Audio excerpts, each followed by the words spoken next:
Hey everyone, it's Carter King. If you're an educator, a leader, or just a parent who wants to teach kids about space, check out my newest book, Carter's Journey Through Space. It's available now on Amazon, Target, and bookstores everywhere. Come explore the universe with me.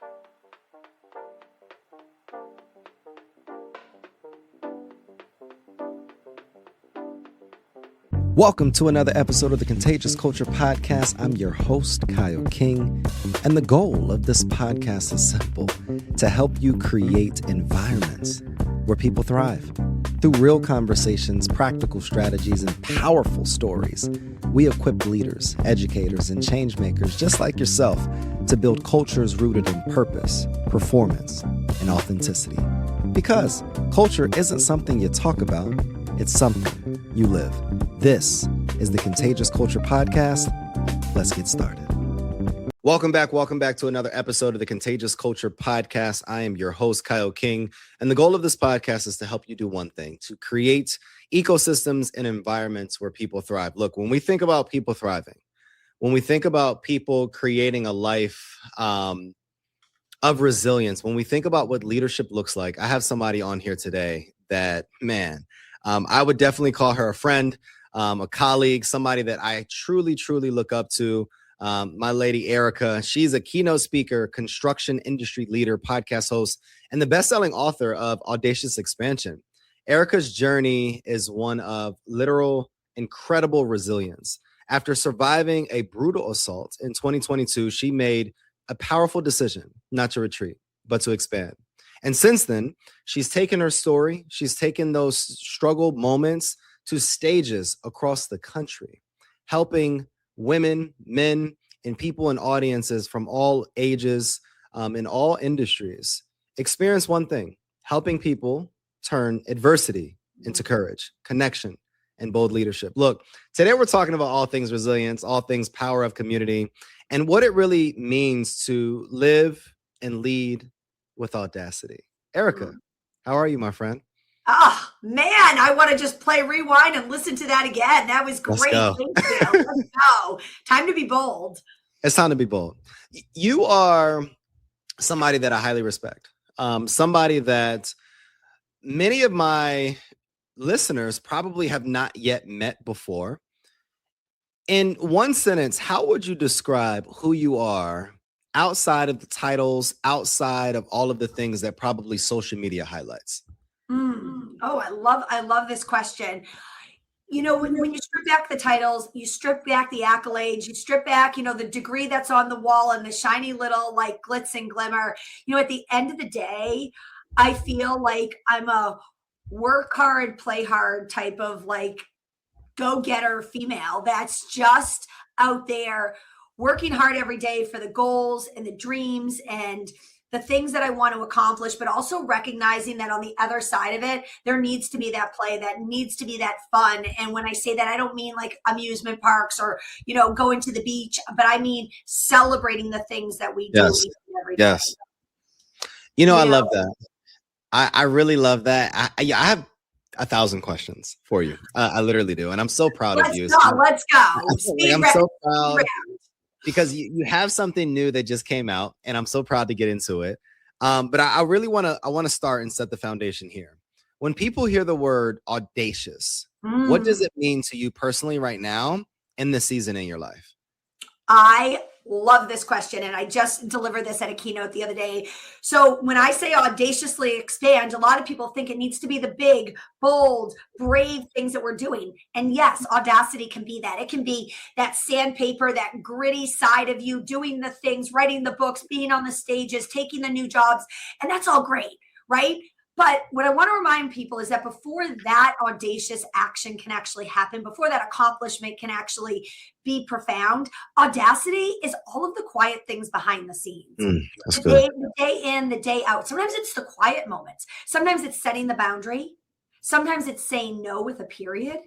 And sometimes it's actually sitting out so you can go and play later on and be in the arena when you're supposed to be. And so I want to remind people that sometimes the most audacious actions you can take are the ones when people aren't clapping, the ones when it doesn't have the shine behind it, the ones that doesn't light up and glitter. And I would compare it to the book that I just wrote.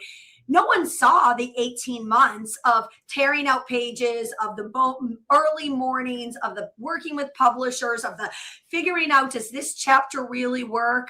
The moments when you wanted to put it back on the shelf and forget about it. That is audacity to me. That's when the true audacity is happening. Yes, when it finally comes out, everyone applauds the audacious finish of it.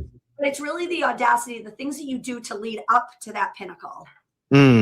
So what I hear, Erika, is that it's not always about celebrating the process, or celebrating the result. It's about really sitting in the being and the becoming of the process and staying disciplined and committed during this period of time as well. I understand that isn't always people's mindset. It's not always people's attitude. And oftentimes there's slingshot moments that happen in our lives that get us to this new realization, perspective, and this new way of living. What was that slingshot moment in your life that had you start to show up with audacity?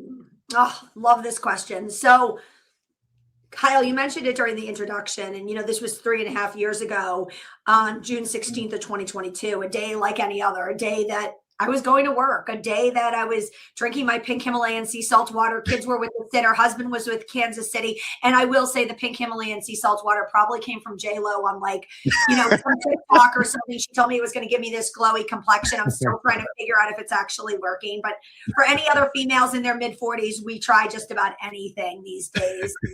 And I think what happened that day was something that I never would have expected. It was a day like I said, like any other. I went and took that last sip of pink Himalayan sea salt water. I was in the parking lot where I'd worked for 10 years. I opened my car door and there he was. You see, it was a man I had never seen before. And as I asked the man, "Sir, can I help you?" his fist hit my face. He grabbed me by that hair and he pulled me to the asphalt pavement. He proceeded to punch me 4, 5, 6 more times. But you see, at that point, I wasn't even counting. I was doing everything I could to stay alive, spitting, biting, screaming, trying to get away from his wrath of the 210-pound stranger who was over me. Thinking in that moment, why me? Thinking in that moment, how am I going to get away from him? And in that moment, that's when the crease of his elbow came under my throat. And what was a matter of probably milliseconds felt like a matter of minutes or days.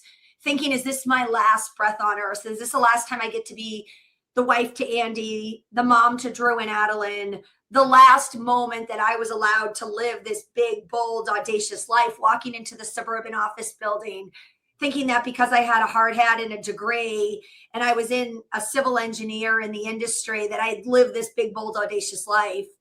And in that moment, everything went black.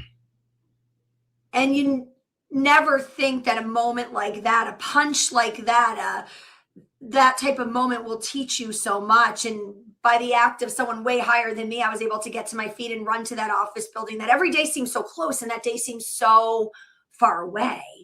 And in those moments, not knowing if he would come after me, if I was actually going to make it to safety.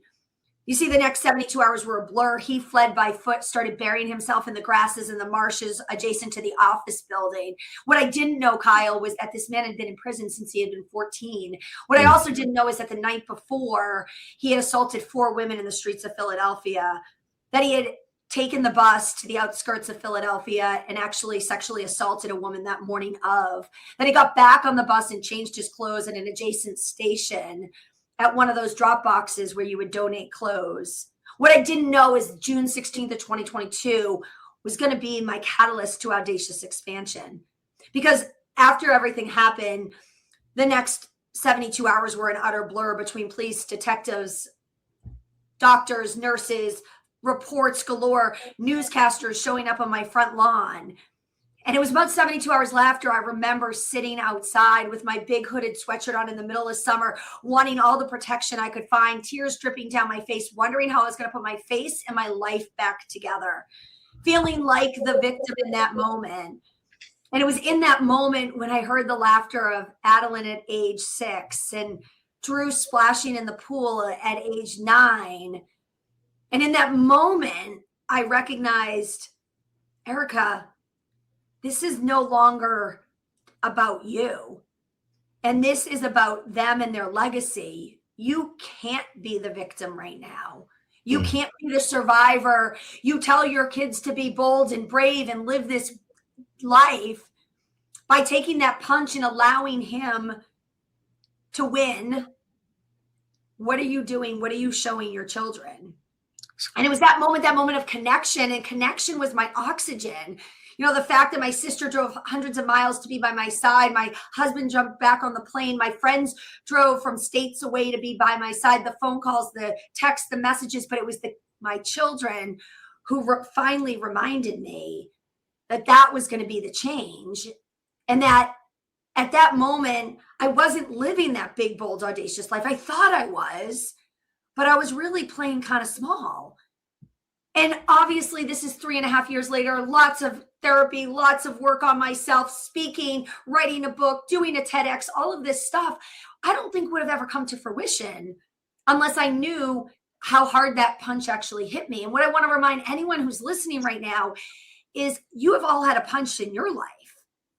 This was my punch. My punch is different than yours, or maybe the same. But maybe it was by burnout. Maybe it was the bitter divorce, the sick child, the parent you lost, the job you don't have anymore, the business that went bankrupt, whatever it is, we've all had that, but we get to the choice of what we're going to do with it. And looking back now, 3.5 years later, I realized it was my choice to be in the position that I am now. It was my choice to audaciously expand. Even the days when I didn't want to, even the days that I didn't want to show up to 11 trials, that I didn't want to read my victim impact statement and look my perpetrator in the eyes, the day that I didn't want to keep doing the do to fight for the law in the state of Pennsylvania to change the law of strangulation of a stranger, that right now it's a misdemeanor and it should be a felony just like any other strangulation. And that I will continue to fight for that because someone else needs that. Someone else, I don't want to have go through what I went through. And that's when you audaciously expand, when you start serving others and you realize, listen, it's no longer about you. And I realized I was living in my little bubble, my little world, thinking I was this big, bold, audacious lady. And in hindsight, I was really playing small. Erika, there's somebody listening in that is experiencing the same experience and feeling that I am feeling right now of vulnerability, of connection, inspiration, and this desire to take action.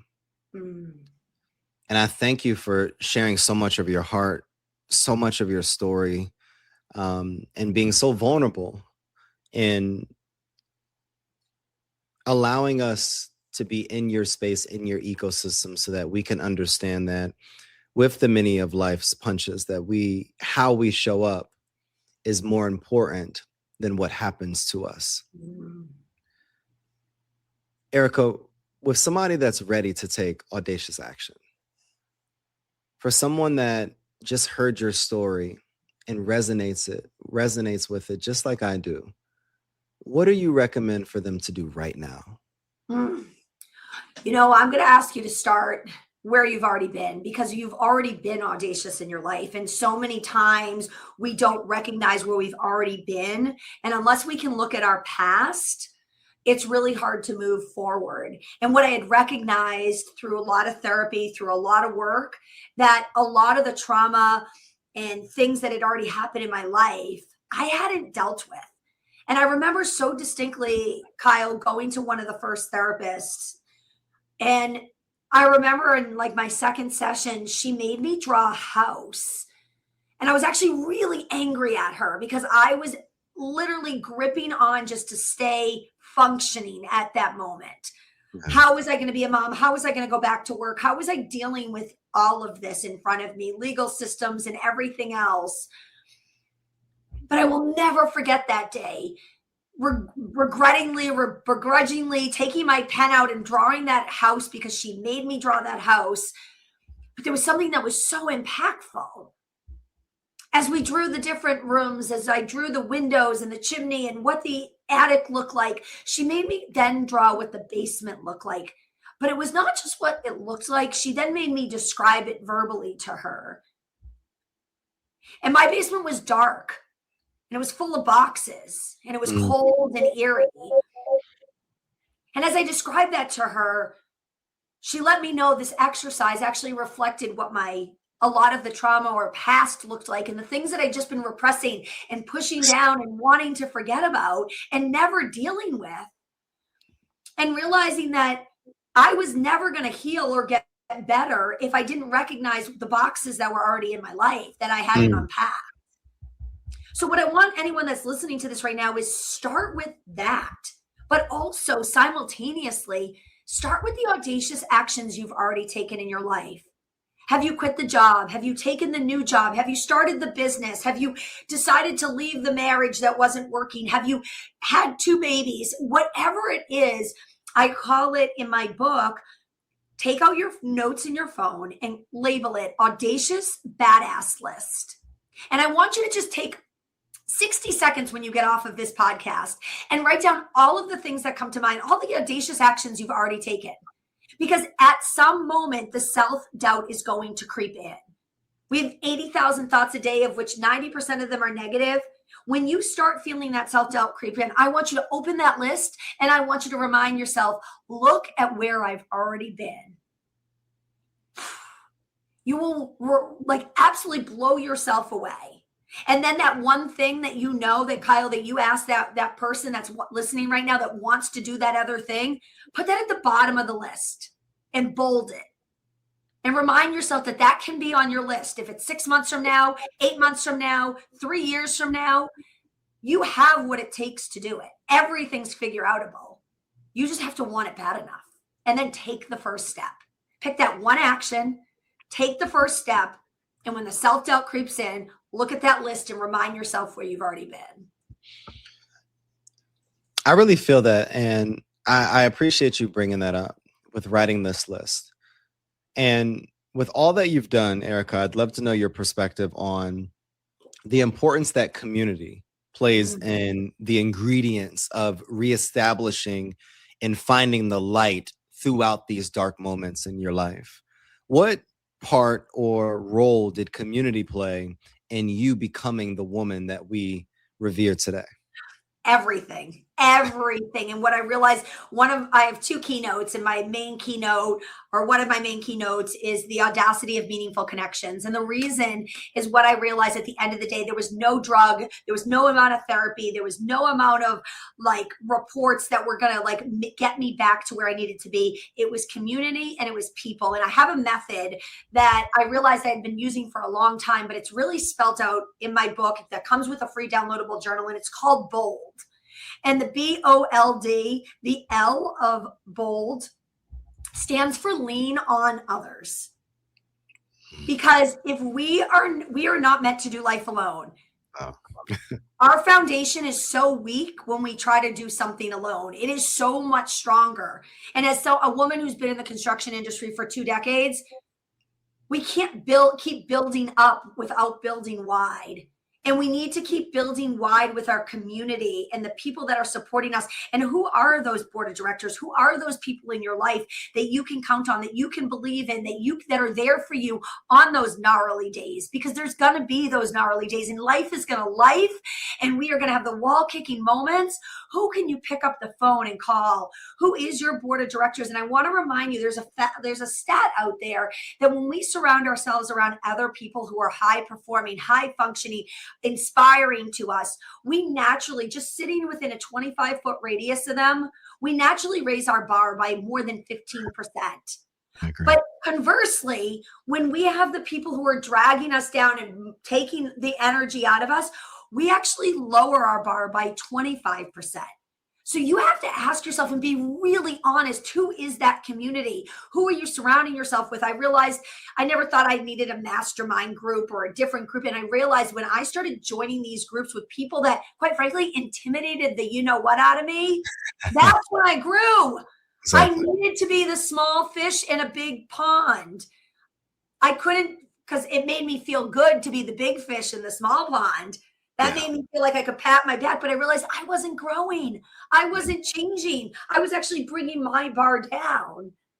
And when I started deciding that I was going to lean on other people and build that community of those people like yourself, Kyle, like who are constantly giving back, and the missions you're doing and going after the things and creating the summits, it's like, man, I want to be more like Kyle. And it's good. That's a good thing. If you're around people who are inspiring you, who are intimidating you a little in a positive way, that's a good thing. That means, and if you see something in them, it's a reflection of you and where you're supposed to go. Exactly. Erika, I really appreciate you mentioning and highlighting the L of your BOLD framework. Do you mind sharing the other letters and the importance of how all of that comes together and really gives us the action that we can take moving forward? Yeah, because I truly don't believe you can audaciously expand without a framework. And the BOLD really spells it out. And the B is believing in yourself. You have to start with yourself each and every day. What are you doing to fuel your mindset, to fuel yourself, to put the mask on first? How are you believing in you? And with the self-doubt, with the things that run through our head, I just talked to a group of women the other day, and, we will wait, especially as females, to have 10 out of 10 of the requirements for a job to apply for the role, right? When our male counterparts will only wait till they have 4 to 6 of them. It's why do we not believe in ourselves? And as a mom of a little girl, I am like, we have to work on our confidence, right? And be brave and be willing to say, listen, I know I may still fail, but I'm going to be confident enough with myself that I will figure this out.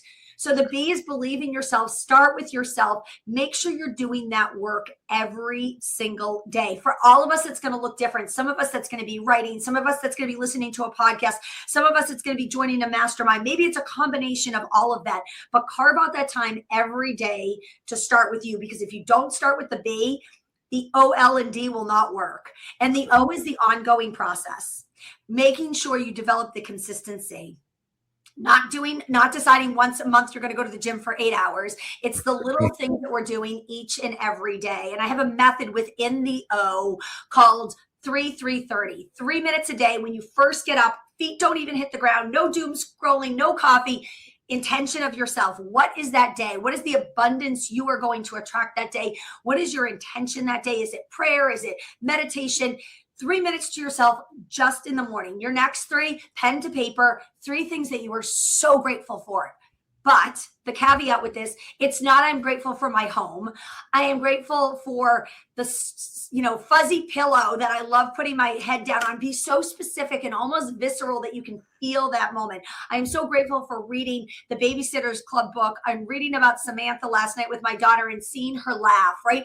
Because then you start picking up on all of these other things that you're grateful for. Because it's so easy to be ungrateful for things and to realize all of the things that aren't going our way. And the last 30 is 30 minutes a day to invest in that audacious goal, the one that we just talked about before, that thing that you want to do that you're putting off because, well, when I have more money, when I have more time, when the kids graduate, I'll go and work on that. Literally 30 minutes a day. It's the compound effect. 3 10-minute pockets, 2 15-minute pockets. Wake up 30 minutes extra, go to bed 30 minutes late, but work on you. Defend that time. You will find the time to watch the Netflix series. You will find the time to get your nails done. You will find the time to doom scroll. You can find 30 minutes to invest in yourself. And as part of O2, what do you need to omit? What do you need to take off your plate? Because we're carrying around weight that is burying us and draining us, that is not serving us. And I call this don't bake the brownies. I realized as a young mom, I always was like, I want to be the bake sale mom and I want to do this. I hated baking brownies. Don't bake the brownies. Let someone else, let the mom who owns a bakery bake the brownies and go after her dreams and her goals. And I know the bake the brownies is pretty simplistic, but anything in your life, what can you take off of your plate so you have time for that 30 minutes to do? The L, the lean on others, and ending with D. And this is really when it becomes the pinnacle. To me, this is when you start to see the summit of the mountain. And this is when you develop others. This is when all of a sudden you are the light for others. You are doing the things for other people. And I don't care if it's the simplest thing in the morning that you're smiling and making a conversation with the barista at Starbucks, or you're changing the law in Pennsylvania, or anything in between. But if you are not starting to develop others, that's when it truly starts to be like, that hierarchy of knowing when you can serve and you can give back. Man, there is no price tag you can put on that. Erika, I'm on fire. I'm on fire. I'm feeling really audacious right now. I feel the energy through the camera, through the microphone. You have this all in a book. Like this is. I do. And a free downloadable journal that comes with it that you can actually take pen to paper, because when we write something down, we're 43% more likely to make it happen. And guess what? When we tell someone else, we're 78% more likely to make it happen. We haven't done any of the work. So I really believe in actually taking pen to paper. And at the end of every chapter, there's an audacious action you can take.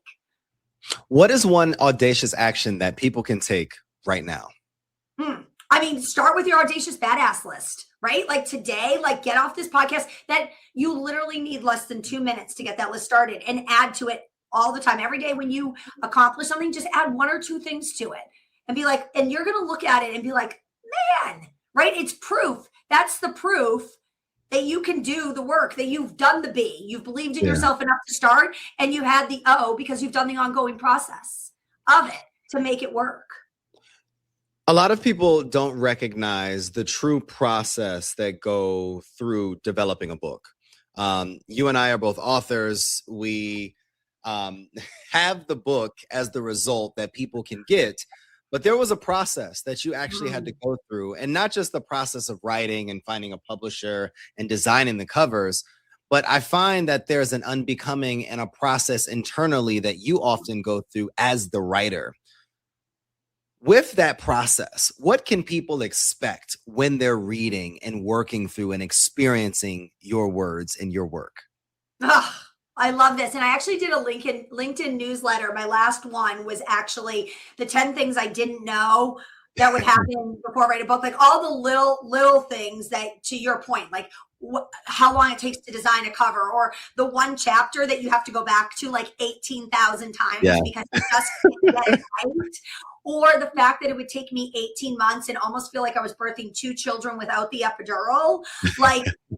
It's all the things in between. But I will tell you, throughout all of it, it was probably the best spent time, money, and energy of therapy, because I don't think I've taken that long to just focus on unpacking some of this stuff. No matter how many hours you spend in therapy, the stories and what comes to mind and all the thoughts that come up, and realizing, oh my goodness, I have a lot to offer. I have a lot to give to the world, because I think, I self-doubted myself. Do I really belong on a stage sharing my story? Do I belong, right? I'm not an author, right? And I think I realized through this whole process, I do have some good stuff to share, right? Some audacious action.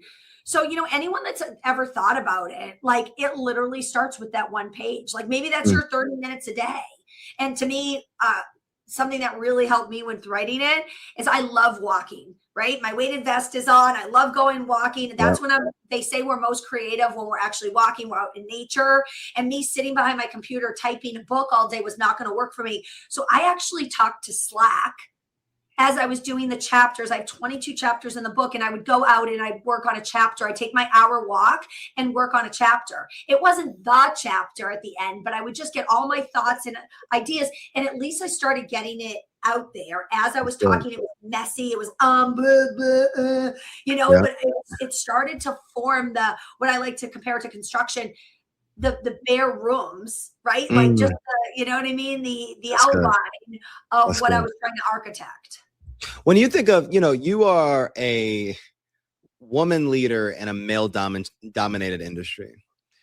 Can you walk someone through what that feels like, and then just compare it to the process of construction as a whole? Oh, love this. And before we go any further, so I just made this change, Kyle.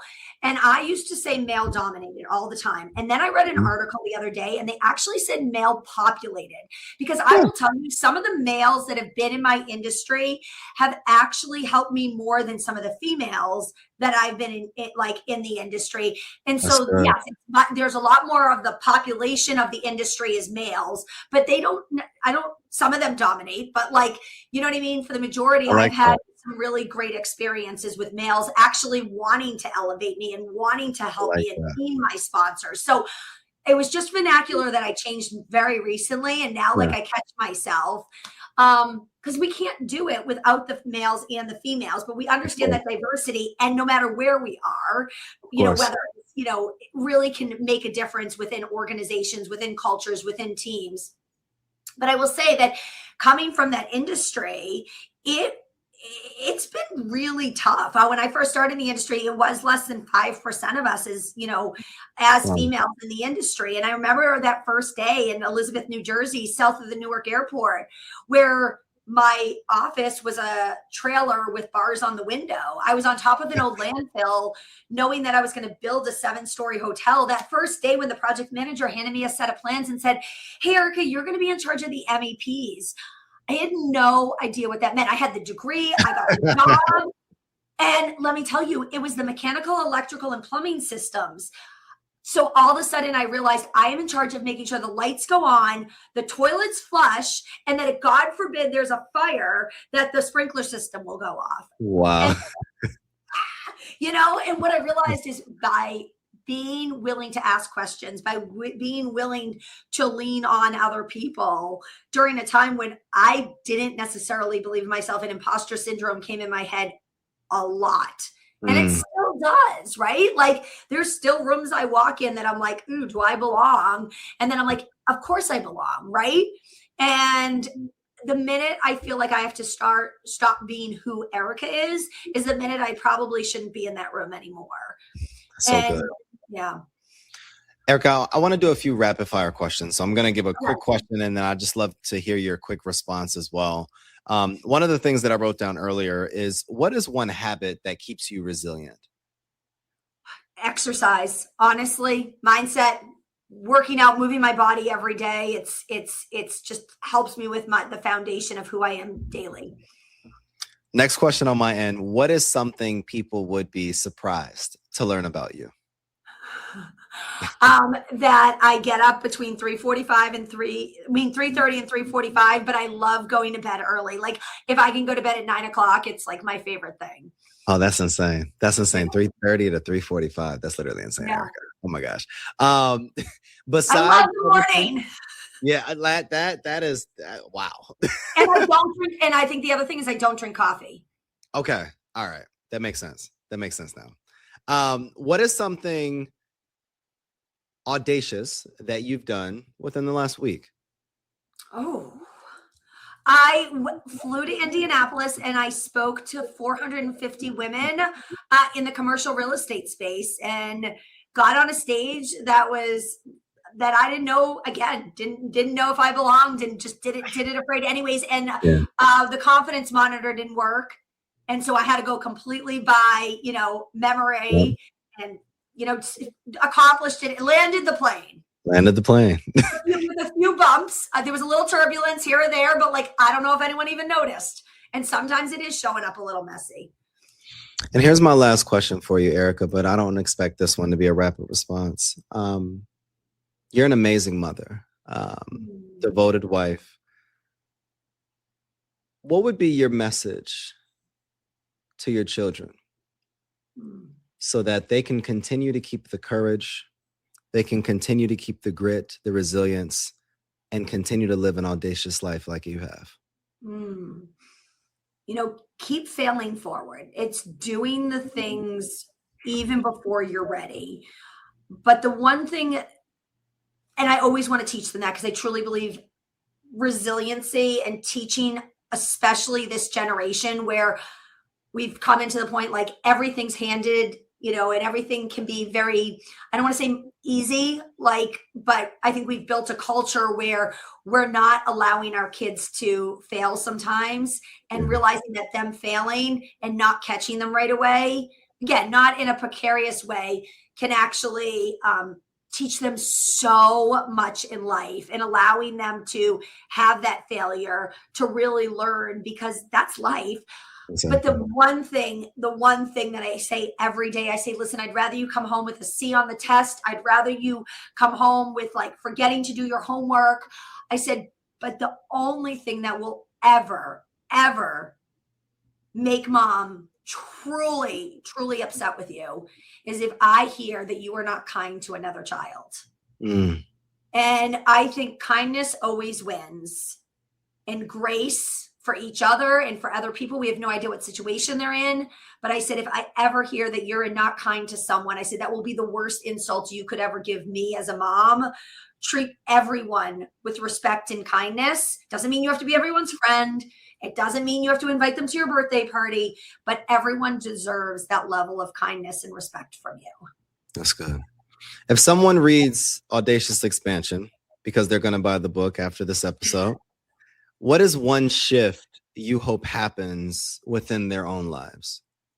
I really hope that they utilize this book to help them spring to that next level, that when they open that first page, that it starts to uncover something and it starts to take back the layers of that onion. It starts to sharpen that pencil that may be dull right now. But at the end, on page 215 of chapter 22, and I ended the book on 22 for a very specific reason. And when you read it, you'll understand it even better. Hint, hint. But, at the end of the chapter, I want to remind you that you don't need permission. You don't need the perfect plan. You don't need all the answers. You just need the audacity to begin. Your audacious future and everyone whose life you're meant to touch is counting on you. The world's been waiting long enough, and I can't wait for you to crush it. But here's the thing. The movement doesn't end when you close this book. This is where everything truly begins. I truly believe that the last page is the next page to opening your audacious expansion, and that it doesn't end when you close this book. It's actually just the catalyst to allow you to begin to really believe in yourself, to use the bold method, to use the other tricks and tips that are in here, for you to just feel and know that you are ready for that expansion to live your ultimate and best life. It is a catalyst to the expansion, and your book is also your own catalyst to your own expansion. What does an audacious expansion for Erika look like in the next 10 years? Oh, I love this question. And I actually am going to get a prop out for this. So at the end of each of my keynotes, as people are walked in, I give them a pink, and if you're listening, it's a pink rubber band.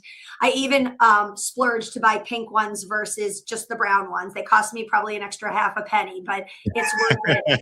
And I remind people that I can't afford to give you a Tiffany's bracelet or anything fancy, but I want you to remember your life is like a rubber band. And sometimes you need to be safe. And sometimes you need to be comfortable and stay in that position that feels okay, but that we all have expansion within ourselves. We all have the ability to grow. And sometimes we're going to stretch a little too far, and we're going to know we have to come back. But if we keep stretching, it's going to get easier and easier. And for me, it's making sure that I can continue to share this message, be on the stages to, not for the accolades and not for the title, but to know, to your point before, that there's one person that I've brought to that level who has lived so comfortable, and they know that he or she is ready for more, to expand by leaving that and wearing that on your wrist and reminding yourself, hey, listen, when I feel like I don't want to audaciously expand, this is my reminder that I have it within me. Erika, you have given us everything that we needed to be able to live an audacious life. And I'm so thankful for you as a friend, as somebody that I truly am boldly inspired by as well. I just thank you so much. If somebody's listening in right now, where can they get the book? How can they continue to support you? And what would you want to be next for them? Oh, love this. Okay, so the book, Amazon, and if you read it, I would love if you liked it and loved it and thought it was audacious, please put a review on there. There's no better compliment you can give an author by, just endorsing what he or she has written. Same with all of Kyle's books. And the other thing is, I love LinkedIn is a home that I love sharing content and value.